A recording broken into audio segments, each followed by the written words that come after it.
ఇశ్రాయేలీయులు ఈజిప్ట్ దేశంలో నివసిస్తూ చాలా పెరిగిపోయారు. కొత్త ఫరో రాజు వారికి భయపడి ఇశ్రాయేలీయులపై కఠినమైన బానిసత్వం విధించాడు. బిడ్డ మోషే జననం. లేవి వంశానికి చెందిన ఒక దంపతులకు ఒక అందమైన కుమారుడు జన్మించాడు. అతని తల్లి పేరు యోకేబెదు, తండ్రి అమ్రాము. ఫరో ఆజ్ఞ ప్రకారం హెబ్రీ బాలులను చంపాలి. కానీ యోకేబెదు తన కుమారుణ్ణి 3 నెలలు దాచింది. బుట్ట నదిలో పెట్టడం ఇంకా దాచలేనప్పుడు ఆమె ఒక గడ్డి పెట్టే, తారు పూసిన బుట్ట తయారు చేసి బాలుడిని అందులో పెట్టి నైలు నదిలోని గడ్డల్లో ఉంచింది. అతని అక్క మిర్యాము దూరంగా నిలబడి ఏమి జరుగుతుందో చూసింది. ఫరో కుమార్తె ద్వారా రక్షణ. ఫరో కుమార్తె నదికి స్నానానికి వచ్చి ఆ బుట్టను చూసింది. బుట్ట తెరిచి చిన్న బాలుడు ఏడుస్తున్నాడని చూసి అతనిపై కనికరించింది. మిర్యాము తెలివిగా వచ్చి హెబ్రీ స్త్రీని పాలు పట్టించేందుకు పిలుస్తానని చెప్పింది. అలా మోషే తన స్వంత తల్లి దగ్గరే పెరిగే అవకాశం పొందాడు.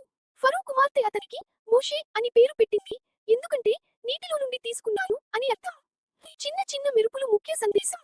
దేవుని యోజనలను ఎవ్వరూ ఆపలేరు. ప్రమాదంలో ఉన్నప్పటికీ దేవుడు తన సేవకులను కాపాడుతాడు.